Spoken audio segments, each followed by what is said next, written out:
Uy! Uy! Andiyan Uy! ka kaya? Uy! Uy! Uy! Uy! Sobrang Uy! excited kami! Halika, Nandiyan. tara. Dito ka. Upo. Upo tayo. Ayan. Dito, ah. Dito tayo sa may Table. Young adulthood comes with big decisions and real challenges. And sometimes you just need a place where you feel seen and understood. That's what Table for 12 is about.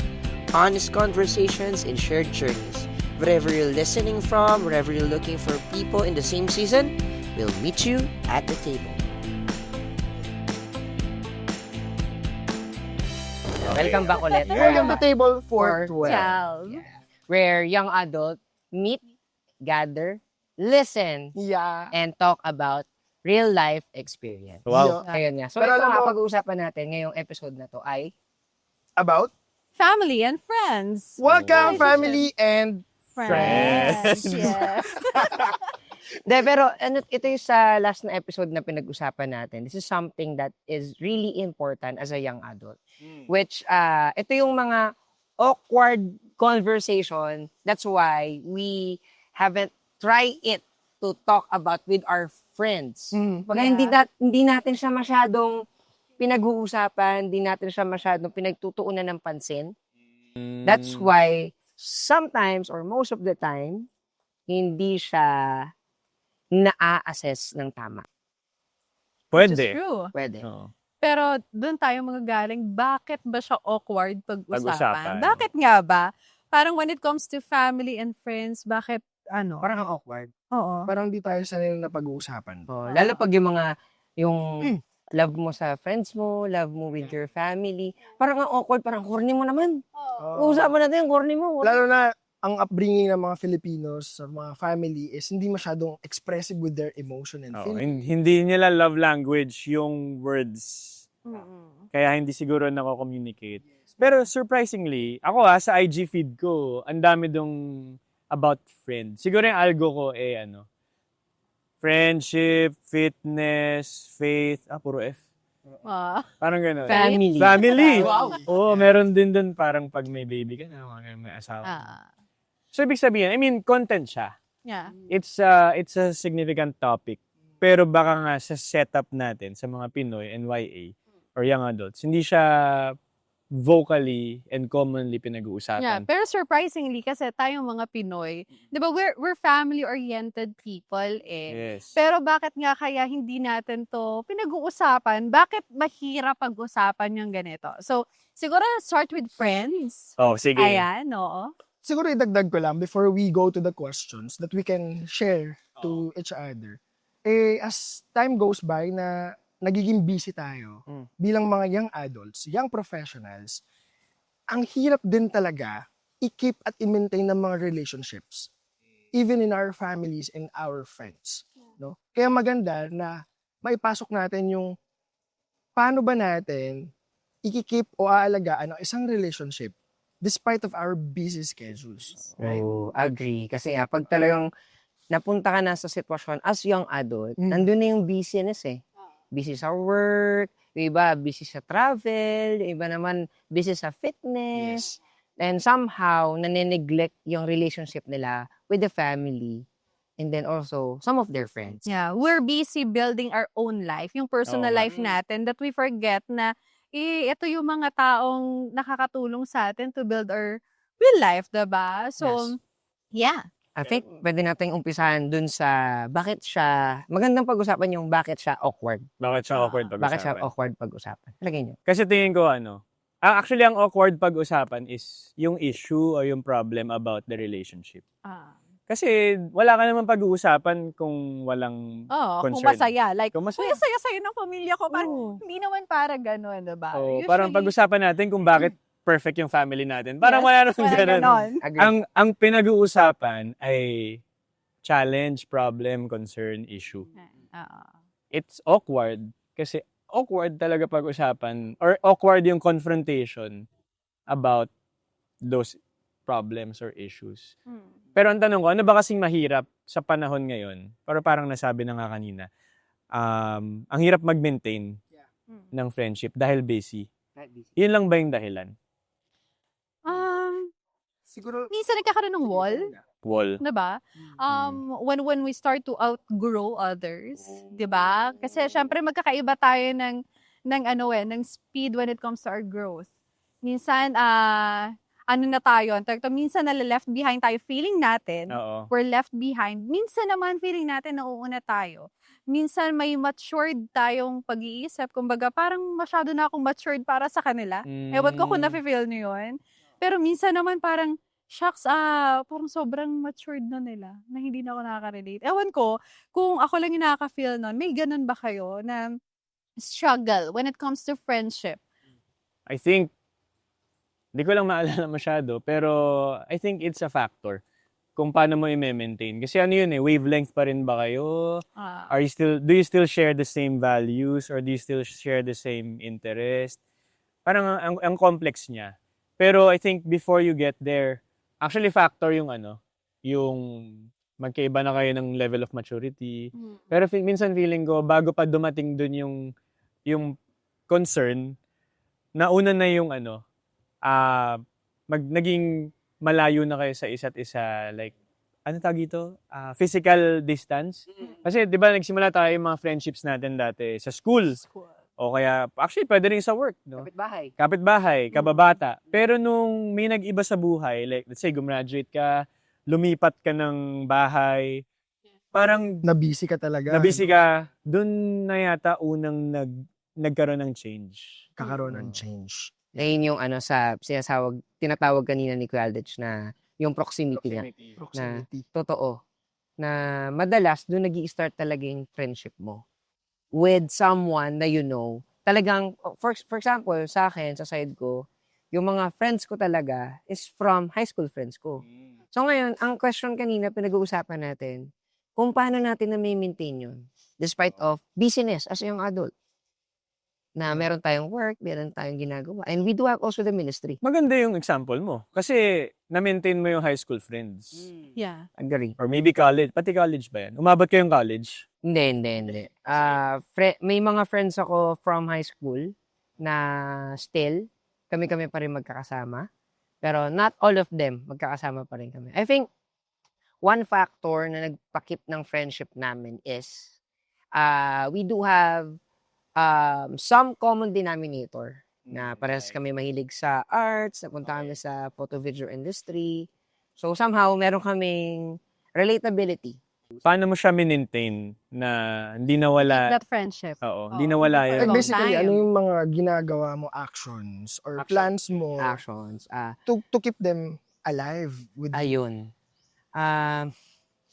One thing that I'm always doing is, lagi kong ganun pala ako. No? Ngayon ko na-realize. Ngayon ko na-realize. Ito yung maganda dito. No? Okay, na sige.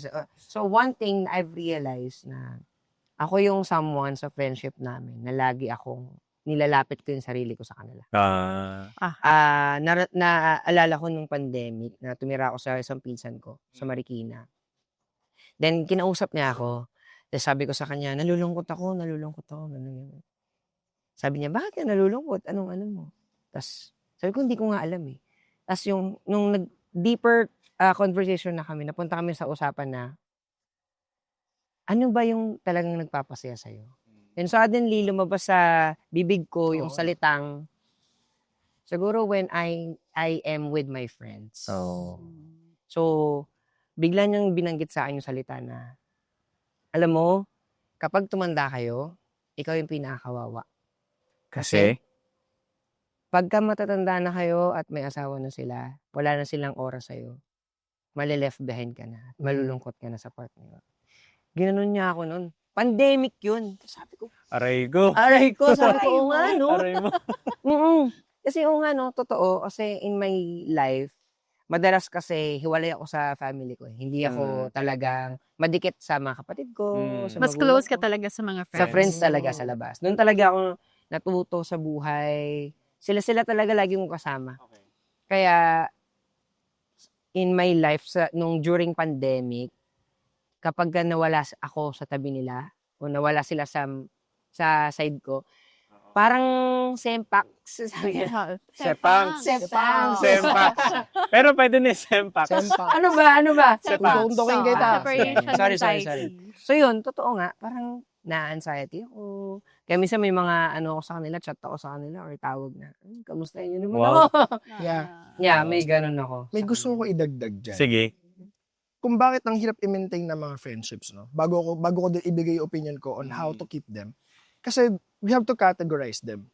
There are friendships that are meant to be high maintenance and low maintenance. Yung mga low maintenance is friend kayo, close kayo. Kahit hindi kayo nagkikita every week, every day, hindi kayo nagkakausap, one chat away lang, walang nagbago sa relationship nyo. Low Hindi- maintenance. Low maintenance yun. Agree. Ang high maintenance kasi, Kailangan talaga. pag hindi mo ako nabigyan ng oras mo, hindi na tayo friend. Oo, like FO na May tayo. FO na tayo. Diba? Yung asan ka ngayon, hindi mo ako mamimit, magtatampo ako sa'yo. May mga ganun, di ba? So we have to categorize our friends, our circle. Isa rin yung sa factor kung bakit ang hirap i-keep eh. Kasi sabi ni Kuya Aldrich kanina, proximity. Kung ang kaibigan mo na to ay high maintenance friend to, proximity, nako, hindi uubra. Kasi yung layo nyo pa lang, yun yung papatay ng relationship. Pag nakalayo, pag lumayo. Pag Oo. nakalayo. Eh, high maintenance eh. Different friendship needs different approach. Exactly. If you want to Okay. keep a friendship, if you want to keep a family or friend, sa family nga eh, di ba? Kailangan talaga araw-araw mo nga sana nakikita eh. Kasi namimiss mo. Sana. Well, different naman yung Oh, iba approach, naman. no? Family and friends. But if I'm going to talk about friendship, different friends needs different approach. Bro, ang ganda Ganda niyan. Hmm. Pwede niyo bang i-explain sa amin, Yung yung tinatawag na different friendship, different approach? I think, some point in my life na alala ko, meron sa aking nagsabi niyan na parang, hindi lahat ng nasa paligid mo, you can call them like friends. May mga acquaintance. may level yan eh. Yeah. May level. Sige nga, sige. Nakalimutan ko sino yung psychologist na yun. Ay, di ako yan. Di ako Hindi ka psychologist. Hindi, pero merong ano dyan. Sige nga. Paki-google na lang guys. Pero merong nag-aral about friendships. Hindi ko na maalala yung pangalan niya. Pero parang may layers. Tapos may bilang. Like yung pinaka-closest mo, parang hanggang 2 or 3 lang. Parang I-google naalala natin ko yun. yan. Naalala ko yan. Ayun. Gusto ko i-google. Sure din ako about it. Tapos layers yan eh. Hanggang sa yung pinakalabas nga acquaintance.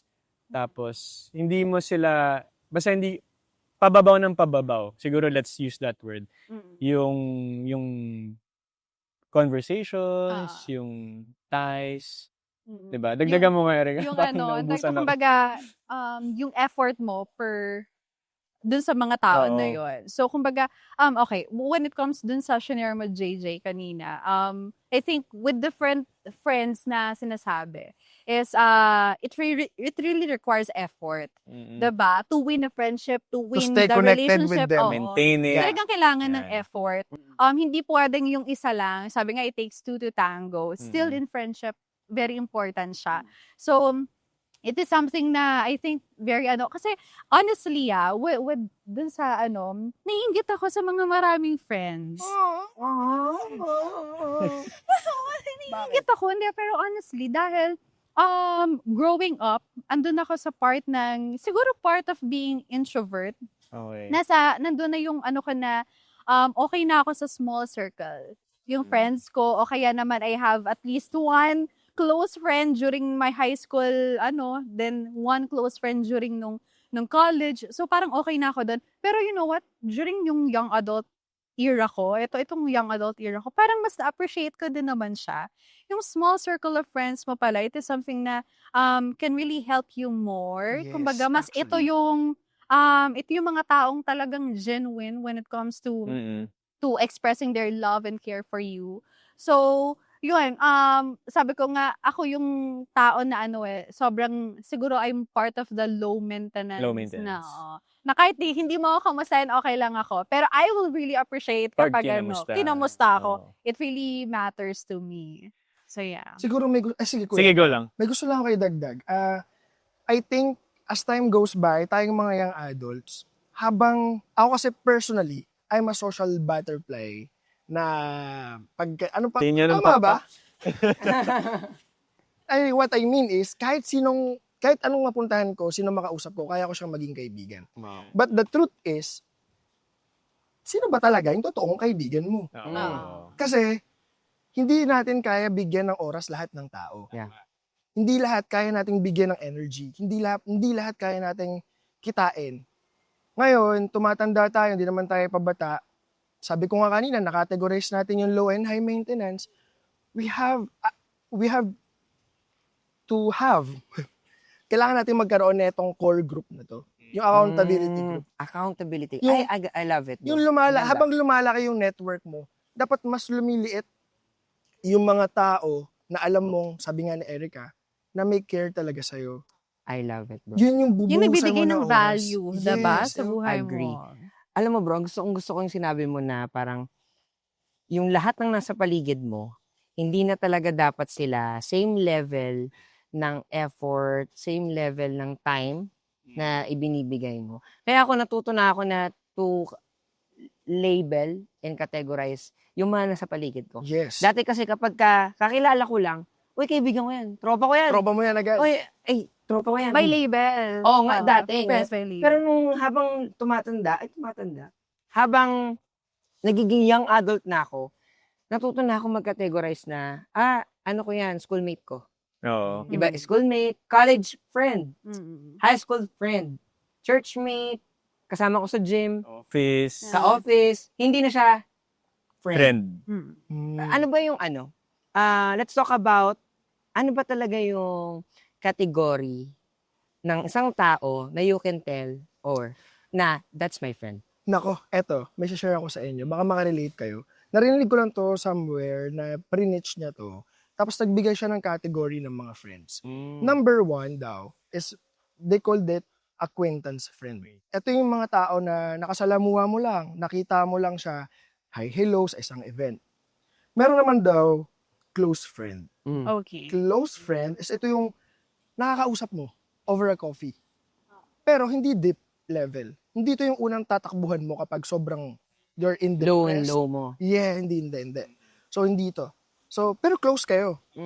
Close kayo. You get my point? Kung close kayo. And yung pinaka rare, ang kailangan natin, lahat tayo meron, is what they call committed friends. Wow. Wow. Yung committed Committed. friends. CF! CF. CF ko kayo. Hindi, Committed yung friend. committed friend daw, ito yung kahit nasaan ka, tutulungan kita. Wow. That in life situation, I am one call away for you. Wow. Kahit anong nangyayari sa buhay mo, gusto ko maging parte ako niyan. Hindi ako high maintenance sa friend, pero kahit di tayo matagal nag-usap, you can always count on me. Diba? Yung i-all out na lahat para sa'yo. Diba? Meron akong isang babatin lang kay JJ. Ganda kasi nito bro, yung sinabi mo na may committed friend ka na binibigay niya yung lahat sa'yo. Parang, is it still positive kung itong friend mo na to laging all out sa'yo? Tapos, even na mali ka na, is it someone na still can be categorized as a good friend? Nako, Kuya Aldrich, I think may maganda ka masasabi. Parang wala namang perfect na friendship or relationship. When you say committed friend, hindi naman ibig sabihin yun na yung perfect na tao, perfect kind of friend. I think in general, part of being a friend is being someone who tells that person bravely kung ano yung tama at ano yung mali. Diba? Kumbaga, ano rin, sabi Sa Proverbs 27. Kanina as yung share iron sharpens Diba? iron, so as man sharpens man. So, kumbaga, you have to be truthful about that person. Ang motivation mo is because you love and care for that person.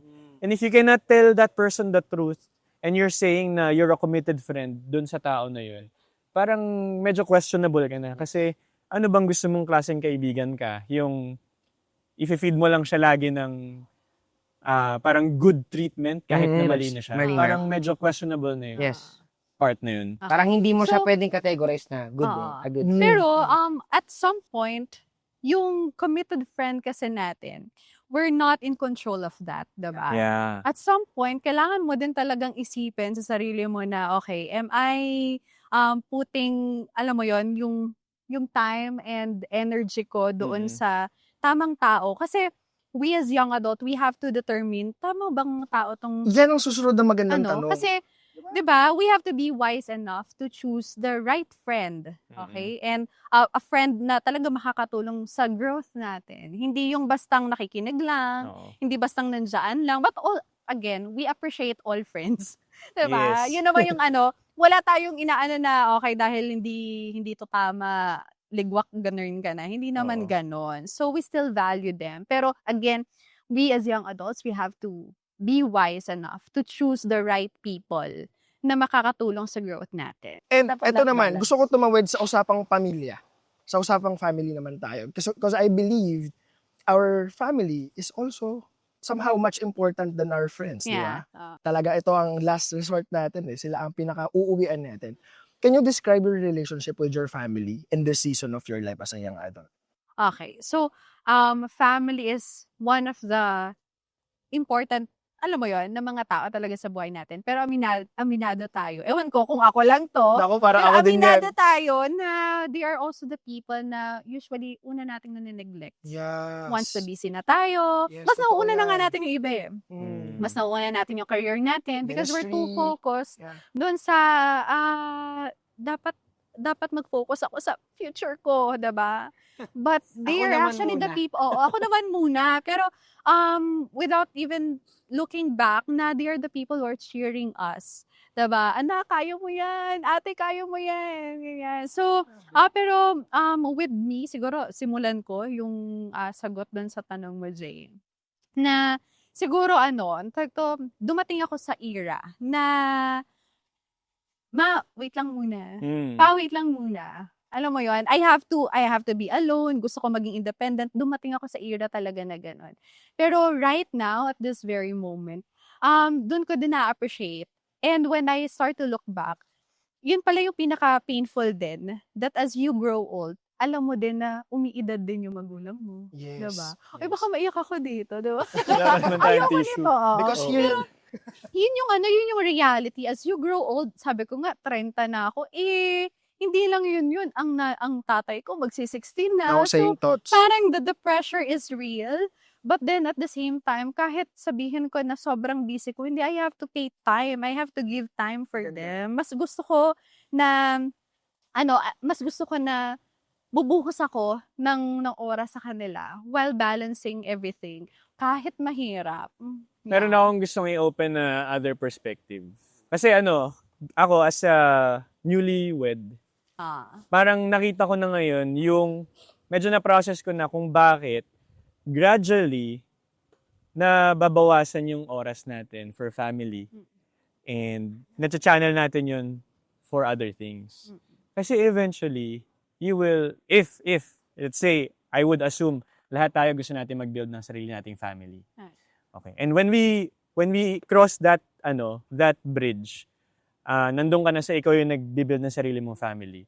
Talagang bawas na bawas yung oras mo for your parents and your siblings. And there's no other way to deal with it than to accept it. Parang you just really have to be creative. Paano ka magbibigay ng oras sa kanila ulit? Paano mo paparamdam yung pagmamahal mo sa kanila na pwedeng quality time pa rin, pero less frequent. Pwedeng words of affirmation. Kasi parang after kong ikasal, doon lang ako vocally nagsasabi ng I love you sa nanay at tatay ko. Pag-aalis, paghihiwalay na ako sa kanila. Noon lang. Parang magiging creative ka. Pero, feeling ko ngayon, looking back, naging preparation na you really have to prioritize building your own, your own yourself. Yeah. Establish yourself. Talagang ang trade-off nun ay less time sa bahay na nandun yung family mo na naghihintay. Kasi it prepares you to your next stage in life. Ganun yung nangyari sa akin. Okay. Talagang I gave time for work, for my relationship with my ex-girlfriend, na wife ko na ngayon. Wow. Talaga, friends, di ba? Yeah. I had to establish those things to keep the balance. Hindi naman sa binawasan ko intentionally yung oras for them. Kumbaga, maybe the time got less, but the love was at the same level or even deeper pa nga. Alam mo kuya, listening to your story and even sa story ni Erica, na-realize ko ngayon na one thing na sana ma-impart natin to our listeners or sa mga nanonood sa atin ngayon at the moment, kung na-realize nyo yan, nung habang kayo ay Pa-transition.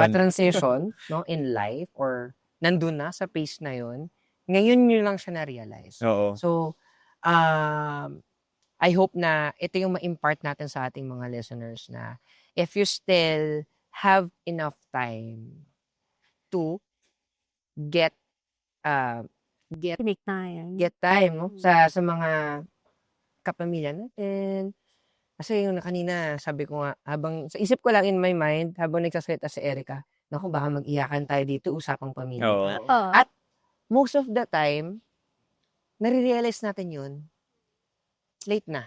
O nare-realize natin yun, medyo matanda na tayo. Or medyo, alam mo yun, patapos ka na sa stage na single ka pa. Yeah. No? So ngayon, parang gusto ko sanang lagyan ng mas matinding Diin. diin, no? Yeah.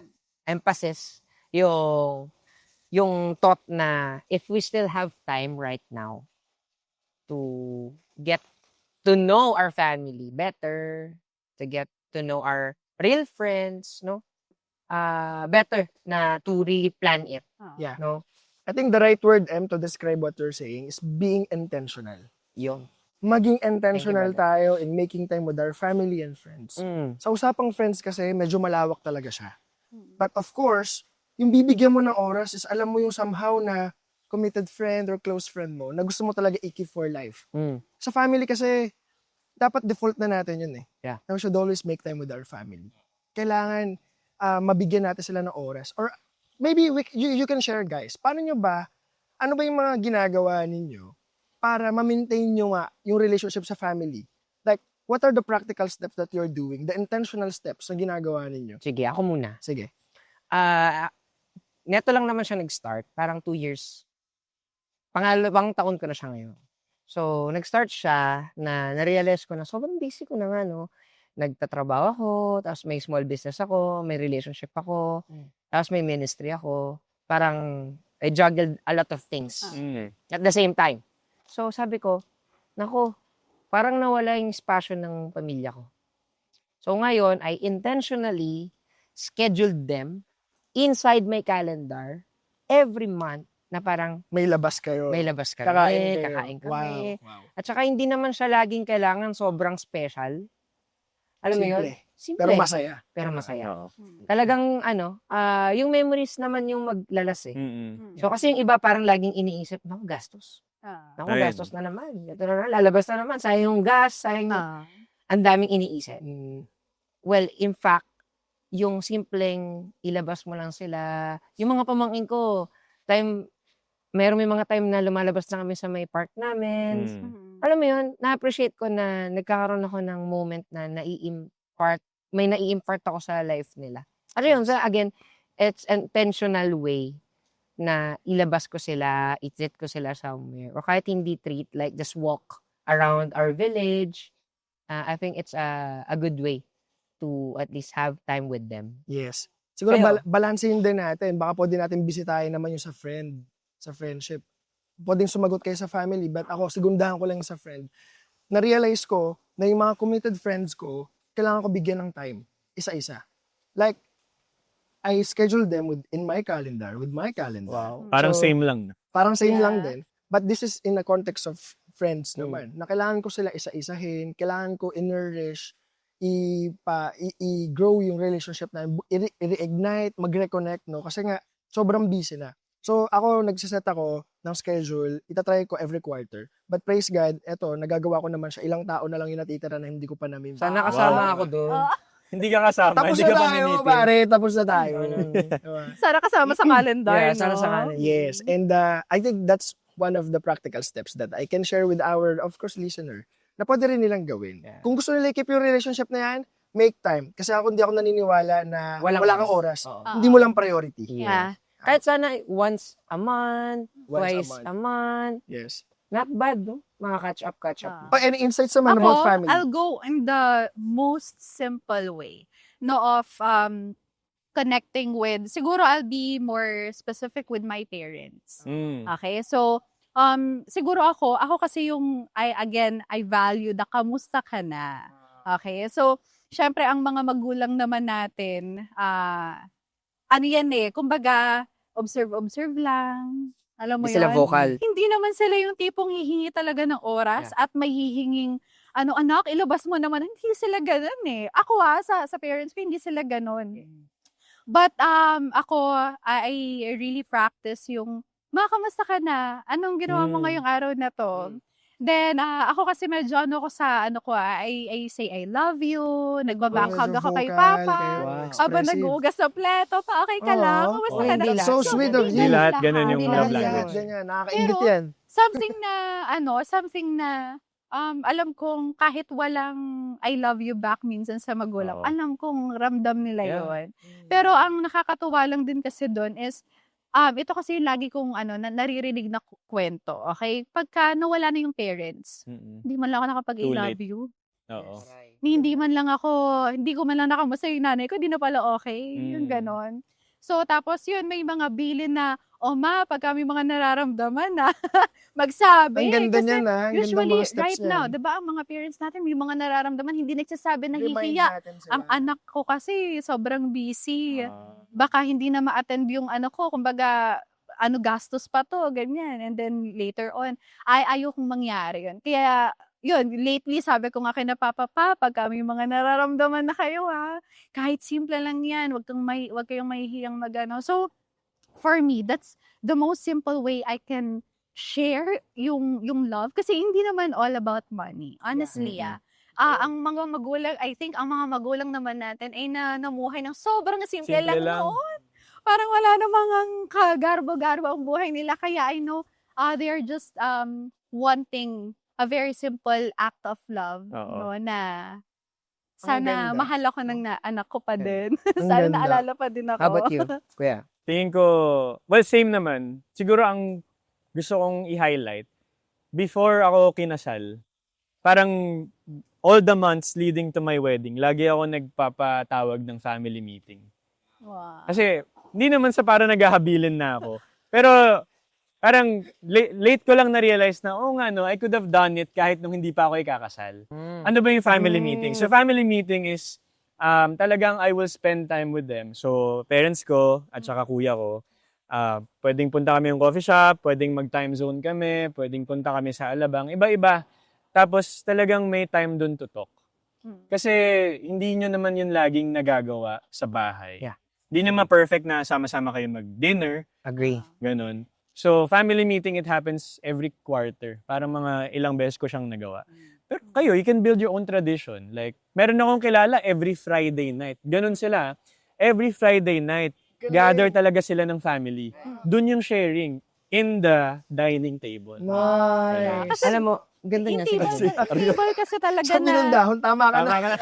Tinamaan ng dahon. Hindi, kasi nasa labas tayo eh. Oo. Sa mga nakikinig, kung di nyo kami nakikita ngayon, we're into Dito kami sa Jerusalem. In the middle of woods. Sa woods kami. Oo. Into the woods. Yun. Pero Yeah. alam mo, pare, ang ganda ng mga sinishare yung practical steps. Which I believe applicable both in friendship and in And family. family. One of the cutest na approach na pwede nyo din gawin, I think, na ginawa ko kasi ito sa mga kapatid ko. Siyempre, may GC kami ng mga kapatid ko, may GC kami ng pambuong pamilya. So pag naglilibakan kami, nag-aasaran kami ng mga kapatid ko, doon lang kami sa GC namin. Alam mo kapag mga pangaral, paalala, wala nag-reply. Heart-heart lang sila, Oo. no? Pero kapag ang reply, kamusta kayo dyan? Ano pagkain nyo? Gusto nyo ba ng pagkain ngayon? Send Gcash. Nag-reply sila. Ang bilis. I mean, Ang bilis. cutest form ng panglalambing, no? Being connected with your friends and family. Uy, alam mo, dagdag ko doon, Jay. Very recent lang. Syempre ako dati, galing ako sa graveyard shift. Or kahit hindi ako nag-graveyard shift na nasanay na ako magpuyat. So, ending ko, puyat ako at hindi ako gigising ng maaga. So, ang gising ko, tanghali na. Tapos, wala nang time to spend with them. So, lately, binago ko siya. Tapos, gumigising na ako ng morning. Then, suddenly, ngayon, meron nang na-add sa aking every morning na space between me and my mom and some of my family members na Nice. kumakain kami sa umaga. Wow. Done. Bro, iba. Legit, sobrang iba. At doon ko na-appreciate yung mga simpleng bagay na yung gumising ka ng maaga, pinaglutuan ka ng nanay mo ng masarap. Sana all may Sabay kayo nag-almusal sa bahay. sa bahay. Bro, yun yung mga simplest form ng building Grabe, relationship with your no. family. The Na, power of table. Table. Power of table. Table. Sana may almusal dito sa susunod. Sana nga. Gutom ka na ba? Ito nga. Tanghalian. Pero yun nga, again, sobrang na-appreciate ko siya. Na somehow, sobrang nawala sa sistema natin as young adult. Aminin nyo, madalas, tanghali na tayo gumising. Exactly. Madalas, alam mo yun, wala ka ng time na umupo sa table ninyo sa bahay. Yeah. Kaharap mo yung parents mo, kaharap mo yung mga kapatid mo, or some family members na Simple Mingle lang at yan kumain eh. sa Kumain kayo chit-chat. sabay-sabay. Oo. Parang make it a rule na dinner Wow. time, lunch time, if lahat nasa Ano bahay, yung mga ganyang family? drop everything, Yeah. eat together. Yung mga ganyang Oh, family. ako alam mo sa totoo, nagpapasalamat talaga ako na somehow nagiging ganyan na sa bayang culture na. Wow. At nag-umpisa yan nung gumigising na ako ng maaga. Maaga. Kasalanan mo pala. Okay.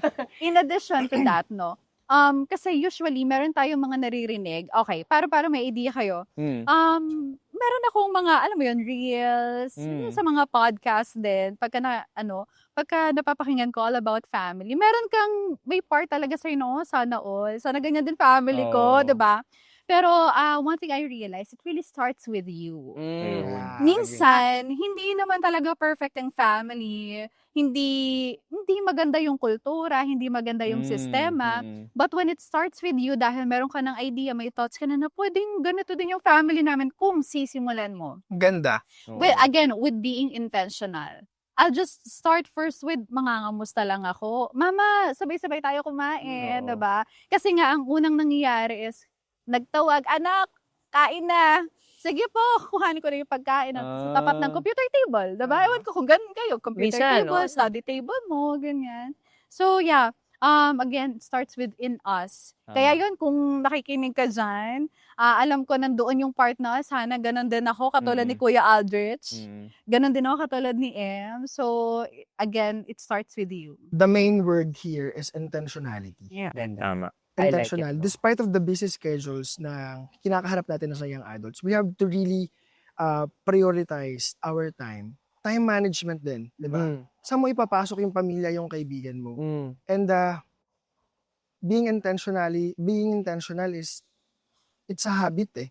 Kailangan mo siyang maging habit. Kailangan siyang maging parte. Diyan pumapasok, bro, yung sinasabi mo kanina, yung parang hindi na talaga same level of effort and time yung binibigay mo. dun Kailangan sa alam mo lahat na ng lang, di ba? paligid Kung mo. sino yung bibigyan mo ng energy and time. But not to be discriminating naman. Yeah. Parang you just have to acknowledge na limited lahat. Limited. As much as you want to give Spend time. everybody time, talagang yung normal na takbo ng buhay mo, pwedeng mabawasan. It would create the scarcity dun sa oras that you had to manage it, allocate it. Kaya siguro, naturally, yung ganong, I don't know if I could call it a problem. Yung problem na limited lang yung time, it really leads you to kung sino yung mapipili mo na eto na yung magiging committed friend. Kasi bukod naman sa sorry, ang gulo ng thoughts ko, no? Cut mo na nga lang ako. Sa editor namin, cut mo po ako. Joke lang. What am I trying to say is, parang some committed friendships would happen naturally. Family Yes, kasi you yes. cannot choose. Yes. Yeah. Pero yung mga committed friends, may factor yung time, may factor yung connection nyo sa isa't isa, may factor yung proximity. So, it's something that you should not force. No? You That's cannot true. force a committed friendship. Versus the family. Versus family, parang Default yun eh. default yun. Hindi mo pinili. Ito kasi, yes, you can choose, pero tutulungan ka ng maraming factors to choose. Di ba? Alam mo, one thing na na-realize ko sa pagpili ng pagkaibigan is kung yung kaibigan mo na yon nakakilala ng family mo. Isa pa yun. Tapos yung family mo, they agree na, yung kaibigan mo, okay yan. Oh. Yung kaibigan mo, pag kumakain dito, nagugas ng pinggan. Parinig pa more. Parinig Sino pa yan? more. Joke lang. Pero, alam mo, meron kasi akong kaibigan na gano'n, na somehow, parang naging part na siya ng family namin. Ngayon, pag lumalabas Anak na rin kami, Plus one na siya. Oo, nagbabakasyon, plus one siya. Eh nako, ganun din ako sa family. Ano balanse mo, no? Balance. So parang, somehow, parang isa rin siguro yun na pwede nating maging... Practical na advice. Oo, or steps. advice na parang, kung meron kang committed friends, pwede mo siyang i-include Bring it them with closer to your family. Yes. Yeah. At saka also, your family is someone na pwede niya talagang sabihin na yung kaibigan mo niyan is okay. I like it, Oo. bro. Ah. Hitting two birds in one stone. Yeah. Oo. No? Ang ganda, ang ganda. Pero, moving forward, pinag-usapan natin yung family and friends. Mapag-uusapan din kasi dito yung boundaries and communication and consistency eh. Sa tingin nyo, how important are those sa isang relationship or maintaining a relationship despite of the busy Maintaining. schedules? Boundaries. Boundaries, tsaka communication, and consistency. Oo. Gaano siya kahalaga? Siguro meron akong example. Meron akong friend na, how many years na kaming friends? Siguro mga 11 years na. Mga 2015 ko nakilala. Hindi na kami, ang proximity namin dati, lagi kami mag-football, tapos dumating kami sa point na magbe-beach kami, halos every month, mag-surf kami. Ah. Pero life happens. Talagang dumating yung point na we really had to prioritize our own life. Na hindi na pwedeng yung, kasi bata pa ako noon, mga early 20s, mga 20s ko yun. Pero dumating yung point na we really had to focus on other important things to establish ourselves. Hindi na namin magawa yung every week na football, na training sa gym. Hindi mo na lahat magawa together. Pero ngayon, trentahin na kami, and 11 years later, 11 years na eh. Tama ba? O 2026 na, di ba? Ang gagawin na lang namin, pag birthday ko, pag birthday niya, or pag may random lang na, parang 3 months, 4 months na tayo hindi nagkikita. Magyayaya kami, tatakbo lang kami, Ayala Triangle, o kaya kung saan man, pwedeng Vermosa, o kaya bike. Occasional na lang, pero intentional pa din. Wow. So parang hinahanap mo pa rin yung tao na to kasi you value that person so much. Pero mahalaga na may common interest. Sabi nga namin, si RV yun eh. Nag-drop na ng name. Shoutout sa'yo! Shoutout kay RV. Sabi namin, kung hindi tayo pareho nahilig sa running, ngayon na hindi na tayo makapag-surf, hindi tayo makapag-football, kung hindi tayo pareho nahilig sa pagtakbo, baka nahirapan tayong ma-sustain, maging consistent dun sa friendship. Pero dahil may ganito, may common interest, parang nakatulong. Ang galing, ang galing, ang galing. And alam ko na may idadagdag pa kayo. Sige. About communication, consistency, how is it important? Aside ko sa akin, meron akong part din ng circle ko na friends ko din siya for 13 years, 14 years. Tagal rin. Tagal na. Etong friend namin na to is nag-asawa na, tapos nang ibang bansa. And ilang LDR, taon na LDR na kami, na friendship. Pero we still have of connection kahit na hindi naman kami palagi nag-uusap. Yeah. At itong kagandahan nun, na even though absent kami physically, but if I needed someone to talk to, na kahit through online, ano mo yun, andyan pa rin yung parang same level of friendship na meron kami. Whenever we had the time to talk to, even through Messenger, through call lang, and that's what I love about it, yung real committed friends. Yes. Na kahit na malayo na, may boundaries na kayo, LDR na friendship nyo, pero kapag meron kayong chance to talk to, that's very good. Ngayon. Siguro dagdag ko lang na tanong, no?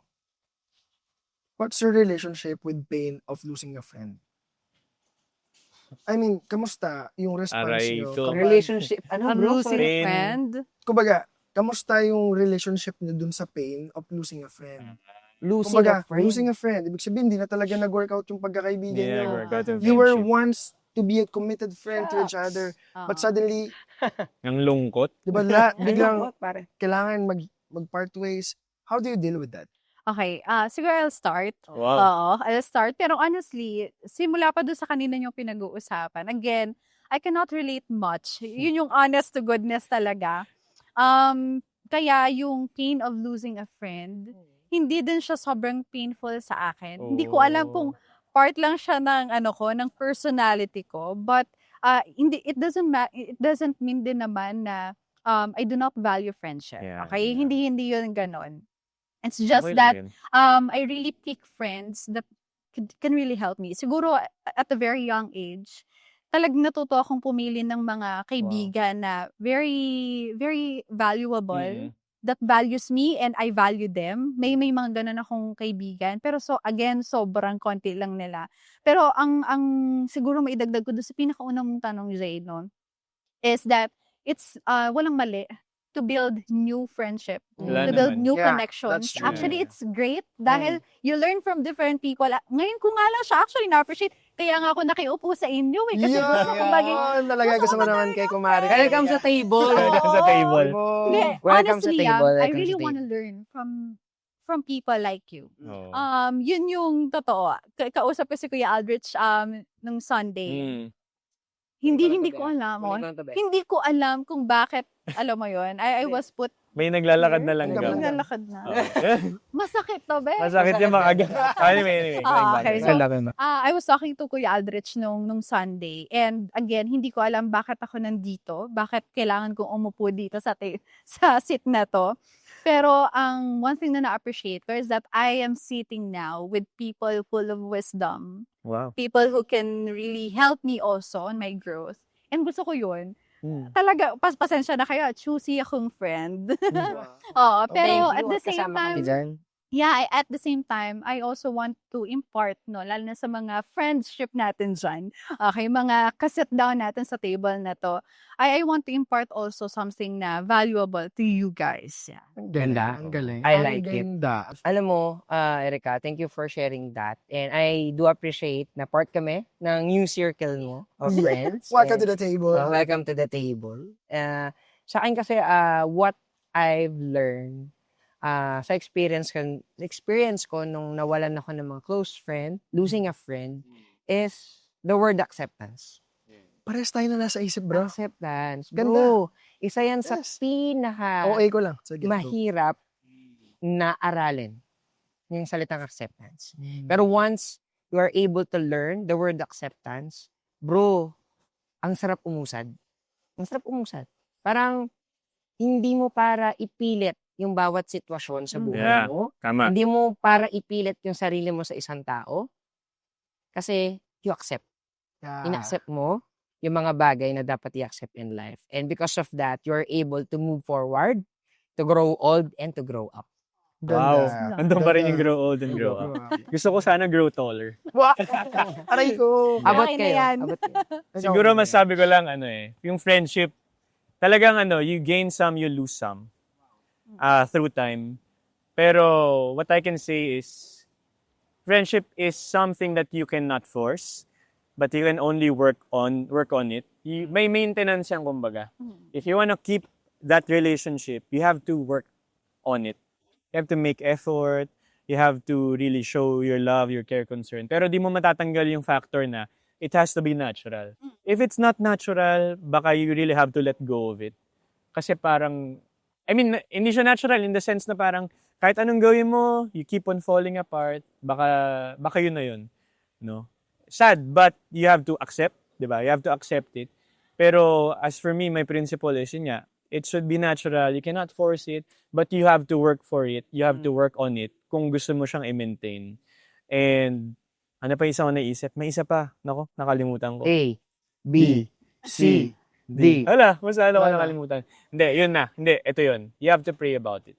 Aw. You have to pray about it.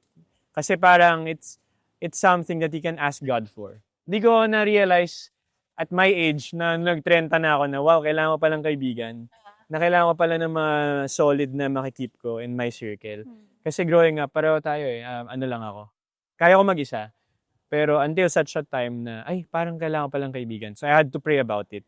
And thank you, Lord. Kasi meron akong mga matatawag na friends for keeps. Na really closest friends in my life right now. Yeah. Na, Ganda. kaya trabaho ko pa din. Hindi ko fina-force. Hindi Hanggat perfect. nandyan sila, hanggat kaya nila mag-stay, stay. If they had to really go, then I have to accept. That's also what I've realized na yung importance talaga ng prayer, which is we don't talk about it too much before. Eh, it's a, That's true. sabi nila na baduy and awkward thing to say. Pero lately, kapag nagsasama-sama kami ng mga kaibigan ko, we had this prayer time na pinag-pray namin yung conversation namin. Pinag-pray ko sila. And it really helps. It really helps. Parang part talaga natin as a young adult that we should learn how to pray for other people. Yeah. You know what? I've also learned, na parang ang halaga pala, natutunan ko to sa edad na to, na ang halaga pala na be intentional talaga Tama. in everything. That's number one. And be consistent. Be consistent in loving people. I want to be a good friend to my friends. How to be good friend? Pray for them. Integrate your faith, integrate your prayer life to them. You know what I'm saying, no? Kumbaga parang the lavest form na pwede natin i-share sa kanila is to pray for them, encourage them, be a source of strength and power na, alam mo yun, kung may mga kaibigan kang pinanghihinaan ng loob, pamilya mo, nasa down moments, be a big brother. Be a light, be someone na they can rely on. Diba? Yun yung natutunan ko. And I'm working on that sa sarili ko. Na I want to be that person. I want to be someone na hindi ako liability sa kaibigan ko. Okay? Ayoko maging pabigat sa kaibigan ko. And natutunan ko din yung halaga ng listening. Listening. Makinig ka lang, 'di ba? You make time, you listen. And just be natural, sabi ni Kuya Alex. Just be true. Yung tipo na kaharap mo tong tao na to, ikaw na to. Yung hindi mo na kailangan mag-pretend. Tama. No, hindi kailangan mo na lang is magpakatotoo sa harapan ng kaibigan mo kung talagang 'yan ang totoong kaibigan mo. Sa madaling salita, kumbaga, if you're looking for a true friend or love from your family, baka ikaw muna yung dapat na maging true friend sa kanila. Yeah. Exactly. Be the right person. Be the right person. And Yes, also, yes. kung ikaw naman yung tipong tao na you're always looking for love from your family, baka you should be the one also as well to show them the That's love. beautiful. Ah. Kanina napag-usapan natin sa unang part, may lungkot 'di ba? Merong sa first episode pala natin, napag-usapan natin na there's an emptiness, may loneliness sa buhay ng mga young adults. And sometimes sa episode 1, and sometimes we tend to see that sa family natin, sa friends natin. But most importantly, dapat makita din natin 'yon sa relasyon natin sa Diyos. You know what I'm saying, no? Establishing your core foundation with your relationship with God.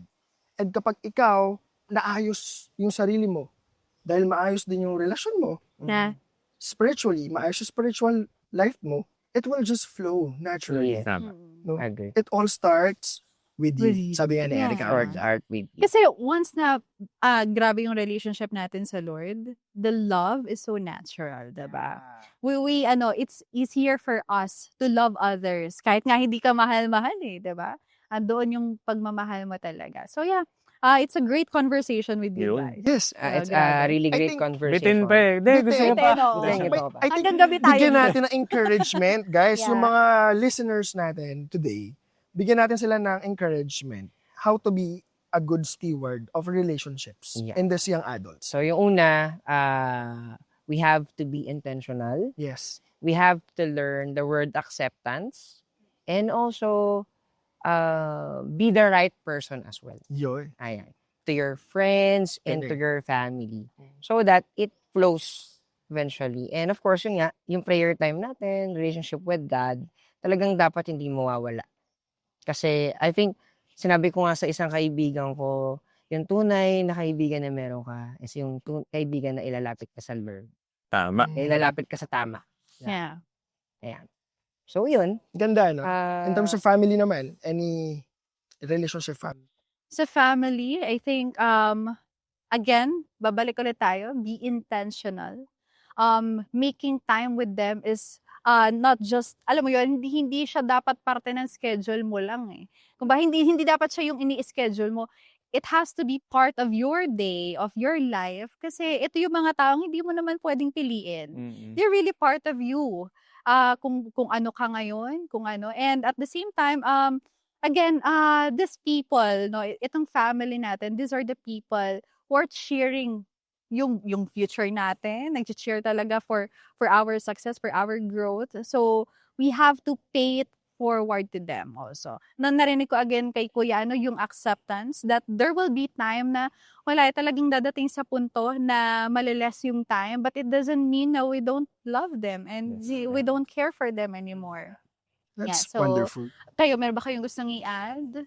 Kuya. Simple lang, don't be afraid to be yourself and don't be afraid to love.